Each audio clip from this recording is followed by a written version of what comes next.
Hello there everyone, welcome back to another episode of Pharmacy for the People, where I try to put your health back into your hands by breaking down complex medical issues into bite-sized morsels. I'm your gradually more grizzled host, James. I'm a licensed practicing pharmacist, and let's get going. Okay, welcome back to the last of the All About Vaccines trio. The last two videos started with the basics about vaccines, what they're for, how they work, etc. And then moved over into more controversial issues like toxic ingredients, side effects, etc. Today, we're moving even deeper into the hotness and we're talking about even more divisive issues. Isn't that exciting?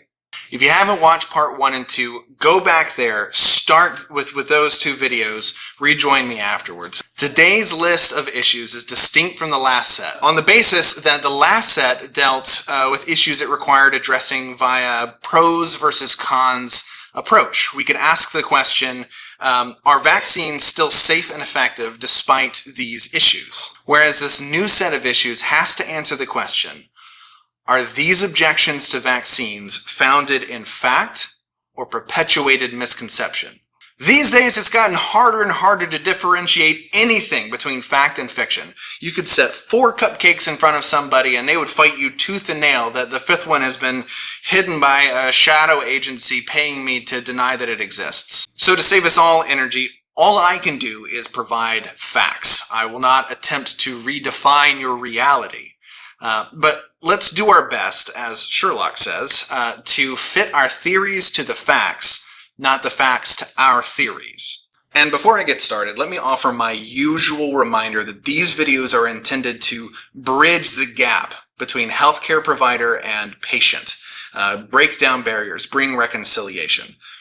With issues this divisive, it's important to remember that people should not be marginalized for their beliefs. Whether you agree with those beliefs or not, may this information inspire us to kind and thoughtful discussion. Without further ado, let's get into it. As a callback to the last video, let's start with a question about vaccine ingredients that I was saving for this one. Do vaccines contain mercury? First, it's important for you to realize that most vaccines contain preservatives to prevent microbial growth. It would be really dumb to inject somebody with a vaccine that had a live, harmful bacteria or fungus that's growing in it, living in it. We could keep vaccines in a really cold conditions to prevent anything from growing, like the most recent Pfizer and Moderna COVID-19 vaccines did. But in order to keep them really, really cold, the Pfizer vaccines had to be kept at a negative 80 degrees Fahrenheit. Do you know how cold 80 degrees Fahrenheit is? So most of our freezers in our home are set at 0 degrees Fahrenheit. That's just like an average temperature for your freezer. Now imagine being in your freezer and how cold it is. Now also then imagine being outside when it's 80 degrees outside. That's a big difference, right? It's really cold and then it's really hot. Negative 80 degrees is that same difference, but below 0.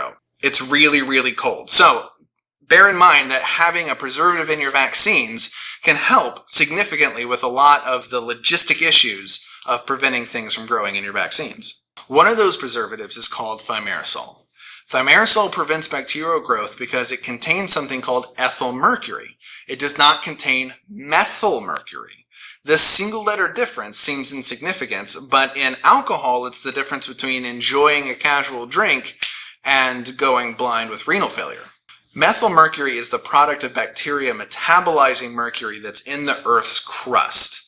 They eat it, they metabolize the compounds, and then as it moves up the food chain to larger animals like fish, it then gets incorporated into those animals. Methyl mercury can accumulate in fish. It is an object of the FDA warnings regarding mercury consumption. Studies on how these two different forms of mercury are metabolized in our bodies suggest that the ethyl mercury is eliminated faster and there's a much less likelihood of toxicity, and thereby being the much safer brother to methyl mercury. But as always, the dose makes the poison. But those studies were only on the theoretical level because they looked at animal models, not in humans, because we're not going to test mercury poisoning in humans. That would be unethical. So regardless of theory, does thimerosal cause problems in our kiddos? I think the biggest hullabaloo about thimerosal is the claim that it causes autism in children. So before we get into discussing autism and vaccines in general, let's just look at the claim that autism is caused by thimerosal in vaccines. There's a wide breadth of information regarding the use of thimerosal and its link to autism in humans. These studies found no connection.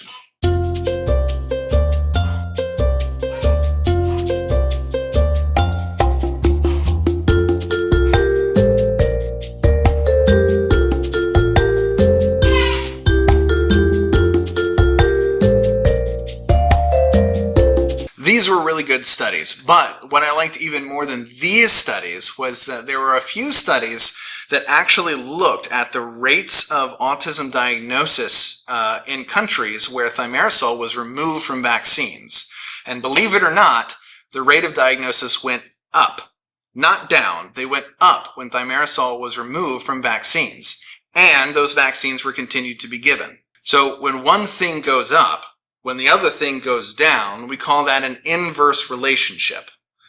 So if there's an inverse relationship between autism and thimerosal, one might be tempted, just based on these studies, to say that thimerosal and vaccine actually causes autism to go down. But that's probably very unlikely. More likely is that they're just not related at all. We call those independent variables. So the preponderance of evidence, the weight of evidence regarding thimerosal and autism in humans is that thimerosal does not cause autism. But despite the evidence, in 1999, the FDA removed thimerosal from all vaccines in the United States, with the exception of some flu vaccines anyway. So whether you believe the data about the safety of thimerosal, or if you believe that thimerosal is actually Satan himself, you can get a full course of life-saving vaccines and never touch the stuff. So thimerosal doesn't cause autism. Where did we get the idea? Well, if thimerosal does contain mercury, ethyl mercury, and if mercury in large quantities does cause neurological toxicities, then it would stand to reason that if you didn't understand the difference between methyl and ethyl mercury, that you'd make the mistaken connection. But why autism specifically? Where did we get the idea that vaccines of any form could cause autism? The why of autism takes us back to 1998, when a physician named Andrew Wakefield published a study that concluded that the MMR vaccine that previously contained thimerosal could cause autism in children. I linked that in the description so you can read it for yourself if you'd like to. Needless to say, this was a big deal. Or at least it seemed like a big deal at first. But as with any piece of scientific literature, this paper was heavily scrutinized, and as its weaknesses quickly overcame its strengths, the weight of the conclusions also diminished. Without an understanding of how medical or scientific literature is evaluated for accuracy or weight of impact, it would be difficult to quickly explain why the paper was not received well. First of all, it was a very, very small study to begin with, and so it would be considered what we call a hypothesis generating, not a conclusive study, even if the contents of the study were entirely trustworthy. But, spoiler alert, following an investigation, the publisher eventually retracted the paper, published an apology. 10 of the 12 authors of the paper changed their minds about the conclusions in the paper, and then Dr. Wakefield lost his medical license. Wakefield was found guilty of serious professional misconduct by a fitness to practice panel. Striking his name from the register, it said, is the only sanction that is appropriate to protect patients and maintain public trust and confidence in the profession. The panel ruled that Wakefield repeatedly breached the fundamental principles of research medicine during the course of the study, which it said involved carrying out unnecessary and invasive tests on children without official permission. One incident that garnered a great deal of attention was a birthday party in which Wakefield admittedly took blood samples from a group of children, rewarding them each with £5, an act that, quote, showed callous disregard for any distress or pains the children might suffer, according to the panel. Dr. Wakefield also didn't disclose that he was currently receiving funding from a group of lawyers that were engaged in a suit against vaccine manufacturers. Now, if somebody has a conflict of interest with funding, it does not mean that it's fraud. It doesn't paint a good picture. And for him to not disclose that paints an even darker picture that he was trying to hide it. The investigation also found that they misrepresented data, they cherry-picked data points to better get the results that they wanted, and they falsified facts, consisting of outright fraud. A lot went into the investigation, so I'll link additional papers for you to review for yourself if you're interested in the whole story. The British Medical Journal released the full story, and it's a very interesting read. But before it was removed, the original paper was highly publicized in the years before it was removed. And because of that publicity, what I'm getting at here is that the widely circulated myth that vaccines cause autism is steeped in what appears to be intentional, premeditated fraud. Scientifically, since then, his theories were given the benefit of the doubt, and then tested in many larger, more robust studies. And none of them could reproduce the results that he came up with, which is why the conclusion among the scientific community is no, vaccines do not cause autism. Since then, despite being found guilty of fraud, in interviews, Dr. Wakefield continues to defend his theory that vaccines cause autism. He has moved here to the United States, where we are far more welcoming of conspiracy theories, and he makes a living selling his beliefs. What I think is really important in this sad story is that pathos, or our passion, by itself, it should not determine our reality. Like, sometimes we get these ideas stuck in our mind. We get these theories stuck in our mind about something, and we can't get them out. We can't dislodge them. And it tends to rule our reality. I mean, it happens to all of us. I know it happens to me. I assume it happens to everybody else too. It's important that we mingle humility and objectivity with our pathos. This is a man who apparently already believed that vaccines caused autism and was willing to lie, falsify, violate his license, his profession, and children's safety for that belief. Whew! So that was the big one. That's the big Band-Aid that we have to rip off, right? Doesn't that feel better? Unfortunately, because this issue is so publicized, you'll likely see its effects very widely. If you hear someone arguing that vaccines do cause autism and feel the urge to engage them, just remember what I said in part 2 of this series, is that most people who are against vaccines are just trying to protect the people that they love, which is the exact same thing that people who are for vaccines are trying to do. So be patient, be kind, but if they're selling something, then just walk away.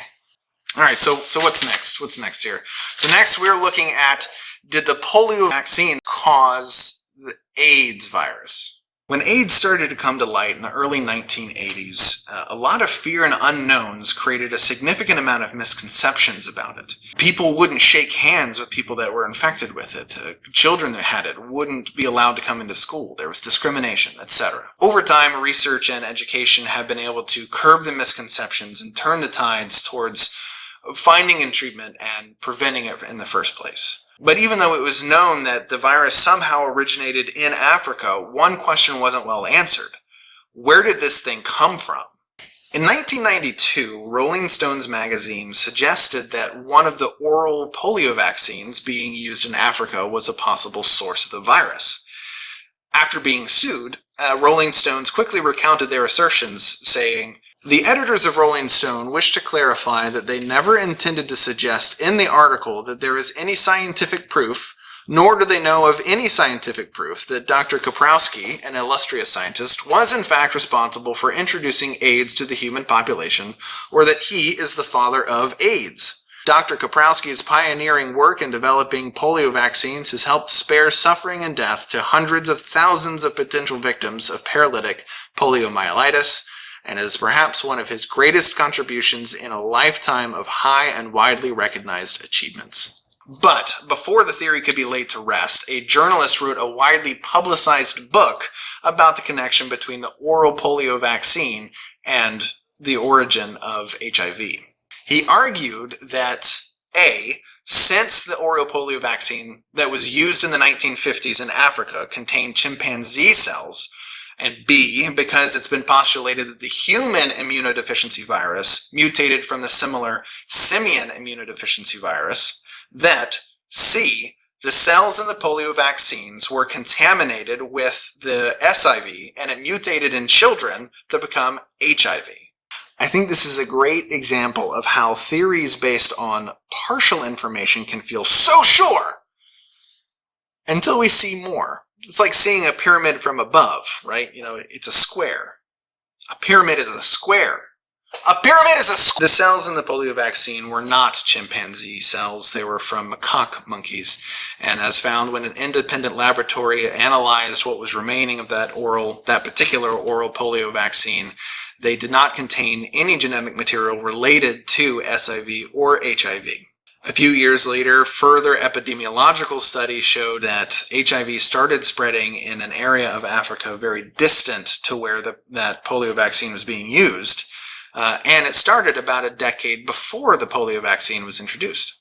But the journalist who wrote the book, despite evidence beyond reasonable doubt, still maintains that it is a giant cover-up.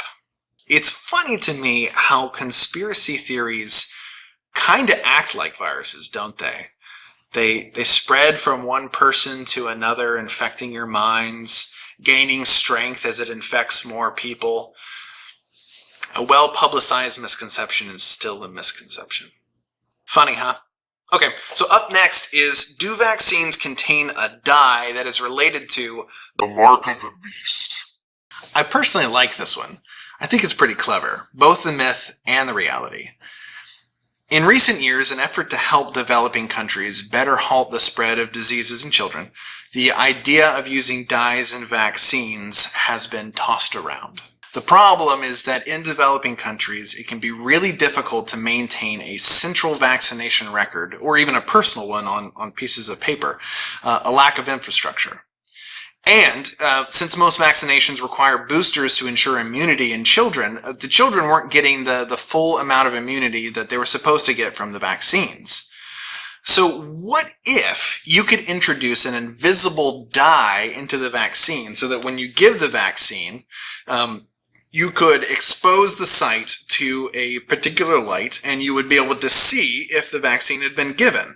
Then you'd be keeping the vaccination record on the patient themselves. It's a brilliant idea to solve a very practical problem. Well, one of the dyes in question is called luciferin. It's a compound in fireflies that, when oxidized by the enzyme luciferase, produces light. Luciferin and luciferase are what causes fireflies to glow in the night and for us to get all excited when we're kids in the summertime. The reason it's called luciferase comes from the Latin. Luce or lux or luke meaning light, and fer or pharaoh, where we get our word fairy, meaning to carry. So it was light carrier, basically, or light bringer, light bearer. So it's a biological chemical that gets its name from the Latin light bearer. The myth is introduced in Christian pop culture. According to scripture in the Bible, there was an angel that fell from heaven and set itself against God. Throughout Scripture, that angel is referred to by various names, including Satan or the enemy that comes to steal, kill, and destroy. One particular verse that is commonly interpreted as referring to that angel calls its subject the son of the morning or the morning star. The King James Bible translates that verse to include Lucifer as a proper name from the Latin Vulgate translation that had Lucifer simply as a verb, as a thing that you do, a light bearer. So that's half of it. You have an antagonistic angel given a Latin name in one particular verse by one particular translation of the original Hebrew scripture. The other half is that in the book of Revelation, a book written by John, one of the original disciples of Jesus and then later an apostle of Jesus, he had a vision regarding things that would happen in the future. In Latin, that book is called Apocalypsis, or where we get our word apocalypse. We usually associate the word apocalypse with the end of times, But what it means is just to reveal, which is why the book is called Revelations. It doesn't really matter here. It's interesting. One of the things John sees is a beast that stands up against God and his people. It rises up to deceive and have authority over those who live on the earth, and they worship the beast. At some point, the beast requires that everybody get his mark on their forehead or on the backs of their hands in order to be identified, be able to sell and buy, etc. So the fear is that getting a vaccine with a dye in it that has the same supposed name as the enemy of life and freedom is literally the mark of this beast, that you'd be branded with the mark of the beast, arguably finally revealing that those who produce, get, and support vaccines are in fact agents of darkness and secret enemies of all things that are good. Without going into the eschatological and epistemological issues with this assumption, no vaccines used in the United States or anywhere that I'm aware of actually use dyes at this point. It's still just a good idea. But if the explanation of the origin of the word and why it's called luciferin and how these two things don't really match up, if it doesn't assuage your anxiety, apparently all you need to do is avoid getting a vaccine in your forehead or the back of your hand, and you'll be safe. Luckily for all of us, getting a vaccine in your forehead or the back of your hand is not currently an option. So there are 4 myths that I have hopefully brought some light into. Only 4. It seems like a new conspiracy pops up faster than Instagram can come up with a new filter. But these are the 4 biggest ones that I've heard. Newer ones about the COVID-19 vaccines notwithstanding. Which leads me to my last question of the day. Why are there so many myths? And if what I'm saying is true, why have you heard the exact opposite? Surprisingly, there are good reasons for this. In one of my previous videos, I mentioned something called the Dunning-Kruger effect. The Dunning-Kruger effect is a cognitive bias that causes us, all of us, to be the most confident about topics that we know the least about. For instance, if you're like me and you've watched 17 seasons of a cooking show, you suddenly find yourself yelling at the contestants what they should have done because you know better, despite the fact that you couldn't cook a dish for somebody and maintain your dignity if it meant saving your life. Similarly, those who do know a great deal about topics, unless they're teachers or public speakers, tend to choose their words and their assertions a lot more carefully because they have a better grasp of that oh so important concept. You don't know what you don't know. The more you learn about a topic, the more you start to recognize how much there is to learn about a topic and how little you may yourself actually understand. So if you compound that with a speaking platform, suddenly those who know just enough to be dangerous about a topic are the most vocal about their expertise, or their lack thereof. In the setting of vaccines, the combination of our love for our families, the rampant spread of misinformation through pop media, and the speaking platform that social media provides us, baby, you got a stew going. And then the reason there are so many conspiracy theories out there is because in most of our lives, fear and anxiety lurk just beneath the surface. So then when evidence of misconduct, manipulation, blatant lying, or mistreatment of the community come to light, all it takes is a little dash of science fiction, movies, and books to create an infinite number of conspiracy theories and fears about what's happening in the science realm. To clarify, the great deal of malfeasance that's been unearthed has been due to investigations by reporters, by regular people, by whistleblowers in whatever field the conspiracy is taking place. So let me be clear about this. Pursuing what's right, what's true and good is noble and valuable, and that should never be discouraged. But mindlessly regurgitating other people's fear and paranoia does not help anyone. So in dealing with fact versus fiction, consider these 2 ideas. First, a skeptic is one that won't believe until there is enough evidence presented for them to believe. But a cynic is one that won't believe regardless of the evidence. Secondly, when I think about investigations, I think about Sherlock Holmes. And Sherlock Holmes chastised other detectives for two important things. First, he chastised them for not understanding the importance of the details. And second, he chastised them for twisting facts to meet their theories versus applying their theories to the facts. So let us be constantly learning, humble skeptics that will dig for the truth beyond what's popular belief or what's easy to obtain, holding our convictions with open hands. So I hope that on these specific issues, I've been able to give you enough evidence to usher you beyond all reasonable doubt. I believe, based on the available data over the last 80 plus years, that at this point, the benefits of vaccines outweigh the risks by a long shot, and that the risks of the prevented diseases outweigh the risks of the vaccines by an even larger margin. Thank you for joining me on this incredible 3-part series on vaccines.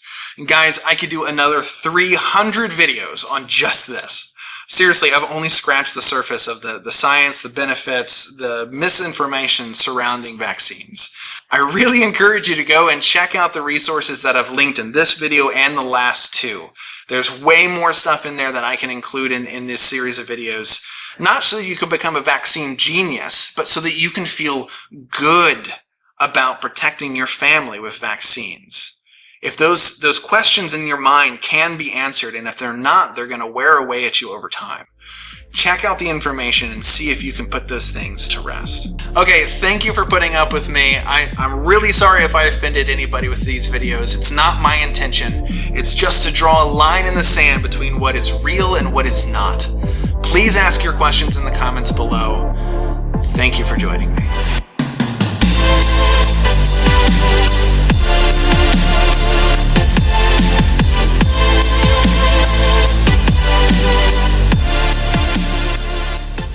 As a